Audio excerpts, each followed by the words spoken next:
At the restaurant, my mom said, "Annabelle, find another table. This one's for family, not adopted girls." Everyone laughed, then handed me the $3,270 bill. I smiled and paid, then a voice behind me said, "Just a moment, please." The receipt hits the bar in front of me at 8:47 p.m., $3,170.14. I stare at it long enough that the bartender shifts his weight, clearly uncomfortable. 31 entrees, 4 bottles of imported wine, a custom 3-tier cake with gold leaf frosting that I watched my mother, the woman who chose me, she always said, order with the same casual confidence she uses when she fires housekeepers. All of it on my card, the one I put on file 6 weeks ago for the deposit. I don't look up right away. I already know who did it. I already know the exact expression she's wearing, that thin, satisfied smile that never quite reaches her eyes. The smile she saves for moments like this one, moments designed to remind me of my place. My name is Annabel Reyes Whitmore. I'm 27 years old. Tonight is my mother's 60th birthday dinner, and by the time the dessert plates are cleared, 22 years of careful, elegant cruelty are going to be exposed in front of every single person in this room. I pick up the bill, I read every line, then I set it down, open my wallet, and I pay it. All of it. 20% tip on top, because I know what's already in motion. Let me back up. I was 5 years old when Patricia and Gerald Whitmore adopted me from a foster care group home in Savannah, Georgia. That's the version they told at dinner parties, the charitable version, delivered with the practiced warmth of people who understood the social value of a good story. The version they told me was different. "We gave you a life," my mother Patricia said once, when I was 9 and had committed the crime of asking why I couldn't go on the family vacation to Cabo. "Do you understand what you would have been without us? Do you have any idea?" I didn't answer. I'd already learned not to. Gerald Whitmore was a corporate attorney. Patricia ran a nonprofit, Bridges of Hope, which raised money for foster care advocacy, which I always thought had a particular dark humor to it. They had 2 biological children, my brother Colt, 24, and my sister Reese, 22. Both of them had Patricia's bone structure, Gerald's confidence, and a shared, unspoken understanding that I was something different in the house, not lesser. They were too sophisticated for that word, just different. A category unto myself. They never hit me, never screamed. Patricia, especially, was smarter than that. Her cruelty was architectural. It was built into the structure of daily life so seamlessly that I spent years wondering if I was imagining it. The family photos on the mantle, 3, not 4. The birthday dinners where my chair was at the corner of the table, half in the hallway. The college fund Gerald set up for Colt and Reese that I found out about accidentally, at age 16, when I overheard a phone call I wasn't supposed to hear. The way Patricia would introduce me at events. "And this is Annabel. She's been with us since she was 5. Been with us. Like staff. Like a piece of furniture that had simply been around for a long time." I told myself it was nothing. For years I told myself it was nothing. I was wrong. The thing about surviving that kind of environment is that you either fall apart or you get precise. I got precise. I put myself through college on scholarships and 2 part-time jobs. Accounting degree from the University of Georgia, graduated magna cum laude, then a CPA license, then a job at a mid-sized forensic accounting firm in Atlanta, the kind of place that gets called in when companies suspect fraud, when estates get contested, when money has gone somewhere it shouldn't have gone. My supervisor, a woman named Dr. Renata Bloom, 15 years in forensic accounting, previously with the IRS Criminal Investigations Division, told me in my first year that I had an unusual gift for pattern recognition in financial documents. "Most people look at a spreadsheet and see numbers," she said. "You look at it and see a story." She was right. I always had. Which is why, 8 months ago, when my grandmother, Patricia's mother, Nana June, called me crying at 11 o'clock on a Tuesday night, I listened very carefully to everything she said. Nana June was 81, sharp as a tack, as she liked to say. She'd been going through paperwork after a minor health scare, trying to get her affairs in order, and she'd found something that didn't make sense. "There's money missing, Annabel," she said, "from the account your grandfather left you." I went still. "What account, Nana?" She told me. My hands didn't shake. They went completely cold. My biological parents died when I was 4. I don't have memories of them, just a photograph that came with me from the foster home, creased down the middle, a young couple squinting into the sun somewhere that looked like a beach. What I didn't know, what I had never been told, was that they had life insurance. Not a fortune, but not nothing either. Combined policies, modest savings, a small property that had been sold, all of it designated for me, held in a custodial account managed by the Whitmore family until I turned 21. I was 27. I had never seen a single dollar of it. Nana June had found the original documentation in a box of her late husband's papers. She'd spent 3 weeks quietly going through statements, saying nothing to anyone, before she called me. The account balance at the time of transfer to the Whitmore family's management, $218,000. The account balance when I turned 21, 0. I didn't sleep that night. I lay on my back in my apartment and stared at the ceiling and did the thing I'd been trained to do. I started building the story in my head. Pattern recognition, financial narrative, the shape of where money goes when someone doesn't want it found. The next morning I called Dr. Bloom. "Tell me everything," she said. I did. She was quiet for a moment, then, "You know you can't work your own case." "I know, but you know someone who can." "I was hoping you might." She referred me to a colleague, a forensic accountant named David Marsh, CPA and certified fraud examiner, who had spent 11 years doing exactly this kind of work. He was methodical, meticulous, and blessedly unimpressed by wealthy families families with good reputations. He took the case. Over the next 6 months, David pulled every document he could legally access: bank records, trust account statements, tax filings, property transactions. Nana June, who had become quietly, furiously determined, gave him access to everything she had. What emerged was not pretty. $214,000 received into the custodial account in 2001. First withdrawal, March 2002, $18,000, cross-referenced with a renovation of the Whitmore home's kitchen. Subsequent withdrawals over 9 years. Regular, varied in size, always with legitimate-looking memos that corresponded to absolutely nothing in my life. Private school tuition for Colt. A boat registered to Gerald. A medical procedure for Patricia that I will not name, but that ran $22,000 and was not covered by insurance. By the time I turned 21 and the account should have been transferred to me, it had been empty for 4 years. Patricia had never mentioned it. Gerald had never mentioned it. No lawyer had ever contacted me. The money had simply ceased to exist, as far as I was concerned, because no one had ever told me it existed in the first place. David emailed me on a Thursday morning, subject line, exhibit summary, Whitmore account analysis. I read it twice. Then I forwarded it to the attorney Nana June had quietly retained, a woman named Claire Okafor, who specialized in estate litigation and had a reputation, apparently, for being completely unmovable once she decided to take a case. Claire called me the same afternoon. "This is solid," she said. "Civil fraud. Potentially criminal, depending on how the DA wants to look at it." "When?" I asked. She paused. "When do you want to do this?" "My mother has a 60th birthday dinner in 6 weeks," I said. 30 guests. Her entire social circle. Another pause. This one longer. "Annabel," she said carefully, "you understand we can file this properly through normal channels. I know, this doesn't need to be a performance." "I know that too." She was quiet for a moment. "What do you want from this?" I thought about the corner chair, the family photos with 3 faces, the way she said "been with us," like I was a houseplant that had survived. "I want her to have to say it out loud," I said, "in front of everyone she spent 30 years performing for. I want there to be no version of the story she can control." Claire Okafor took a very slow breath. Then, "I'll be there." 6 weeks later, I drive to Bacchanalia, the nicest restaurant in Atlanta, which Patricia chose for her own party with typical subtlety. And I valet the car, and I walk inside, and I find my place card. It's not at the main table. Of course it's not. It's at a small two-top near the bar, separated from the family table by 2 other parties who have nothing to do with us. I stand there for a moment and look at it. Annabel, in Patricia's handwriting, on cream-colored cardstock. Colt is already seated at the main table. He doesn't look at me. He's on his phone, tie loosened. Reese waves with the reflexive politeness of someone who has learned to treat me as background radiation. Gerald is talking to someone I don't recognize. Patricia is holding court at the center of the table, wearing a dress I know costs more than my first month's rent. She's laughing. She looks radiant. This is where she's best. In a room full of people who think they know her, who hand back to her the version of herself she has spent decades constructing. She sees me. The smile doesn't change, not in any way that anyone else could identify, but I know it. I've always known it. Annabel. She says my name like she's reminding me of something. "You're over there, sweetheart. We didn't have room at the table. You understand." "Of course," I say. I sit at my two-top. A waiter brings me water. I order sparkling because I decide that tonight I'm going to do every small thing I want to do. The dinner proceeds. Patricia gives a toast. Gerald gives a toast that makes several people visibly tear up. Colt says something funny that I can hear from across the room, and that earns him a wave of warm laughter. Reese toasts her mother with the specific tenderness of a daughter who has always been loved without qualification. I watch. I eat my food, which is excellent. I keep my phone face down on the table. At some point during the main course, Patricia stands up again. She has a particular energy when she wants to make a speech, a kind of expansive warmth that fills the room and makes everyone turn toward her like sunflowers. "I want to say something," she starts, and the room quiets. "I want to say something about family, and about what it means to build one." I set down my fork. "Gerald and I always believed that family is a choice," she continues. "That love is a practice, not just a feeling. And when we were given the opportunity to open our home to a child who had lost everything," she pauses, and several people glance toward me, the way they do when they already know the story and are watching for the emotional beat. "We did it because it was right, because some children don't have anyone, and we believed we could give her a life." She says her, not my name. Her parents. Another pause, this one calibrated, a little sad. "They were young. There wasn't much. We did what we could." I look at her directly. She holds my gaze for exactly 1 second. Then she looks back at her audience. "To family," she says, raising her glass. "To family," 30 people repeat. I do not raise my glass. 20 minutes later, the bartender sets a leather folder on the table in front of me. "The party asked us to run the tab to your card on file," he says. He has the grace to look uncomfortable about it. "I'm sorry,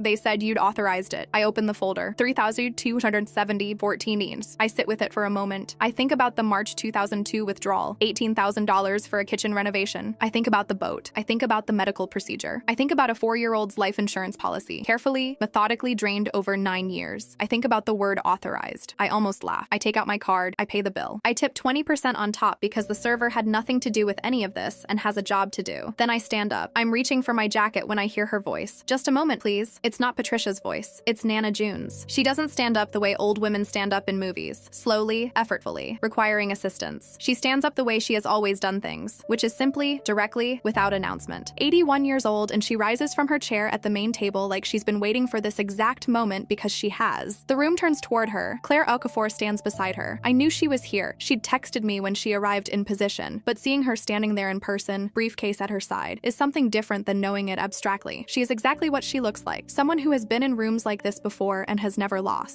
Nana June, Patricia starts. Patricia. Nana June says her daughter's name with a particular gentleness that silences the room completely. I love you. I have always loved you. What I'm about to do, I'm doing because it's right. I need you to understand that before I do it. Patricia's face, and I want to record this. I want to keep this. Her face does something I have never seen it do before. The control slips. Just for a second. Something underneath it, raw and young and frightened, flickers up to the surface. Then she recovers. Mother, whatever this is, my son-in-law's colleague Patricia has just told this room that Annabelle's biological parents left her nothing. Nana June's voice is steady and clear. That their family stepped in out of charity. That there was no money. She looks at Claire. Claire opens the briefcase. My name is Claire Okafor, she says to the room. I'm an estate litigation attorney. I've been retained by June Whitmore in connection with the custodial account established in 2001 for the benefit of Annabel Reyes, following the death of her biological parents. The room doesn't move. The account was established with a balance of $214,000, comprised of life insurance proceeds and liquidated assets belonging to Annabelle's biological parents and designated for her sole benefit. Patricia is very still. The account was placed under the management of Patricia and Gerald Whitmore until Annabelle's 21st birthday. Claire sets documents on the table, copies because the originals are in David Marsh's files, organized into 18 labeled folders. The following withdrawals were identified through forensic analysis of account records, cross-referenced against the Whitmore family's documented expenses. She reads from a list, not quickly, not for drama, though drama is what it becomes. She reads carefully, precisely, the way she would read in a courtroom. March 2002, $18,400. Kitchen renovation, 14 Sycamore Drive. November 2003, $22,000. Medical procedure, Patricia Whitmore. August 2005, $31,000. Private school tuition, Colt Whitmore. August 2007, $28,500. Private school tuition, Colt Whitmore. June 2008, $14,800. Purchase of a 2008 Bayliner boat registered to Gerald Whitmore. September 2009, $19,200. Private school tuition, Reese Whitmore. Every year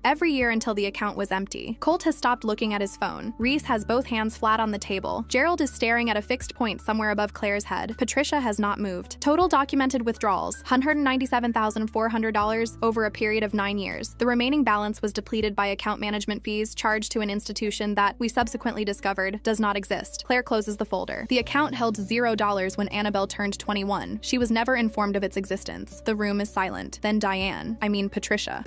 She stands up. This is completely fabricated. Her voice is calm. This is the version of her I've always feared most. Not the icy dismissal, but the warm, reasonable, let's all be adults steadiness. Mother, I don't know who put you up to this, but these documents have your signature on them, Nana June says simply. Are clearly Patricia. Nana June doesn't raise her voice. She never has to. I have every withdrawal authorization. Your handwriting, your signature. I had them independently verified by a document examiner. She pauses. I am not confused. I am not being manipulated. I found this and I chose to do something about it, and I need you to stop talking now. Patricia stops talking. The woman to her left, one of her oldest friends, someone I've seen at a dozen Whitmore family events, leans very slightly away from her. It's almost imperceptible, but I see it. Additionally, Claire continues, June Whitmore has, as of this month, revised her estate documents. Annabel Reyes Whitmore is named as a primary beneficiary. She closes the briefcase. I'll leave these copies for anyone who'd like to review them. The originals are filed with the court. A civil complaint has been filed in Fulton County. Gerald and Patricia Whitmore have been served. Gerald looks up for the first time. Served? He says. His voice sounds like he's testing whether words still work.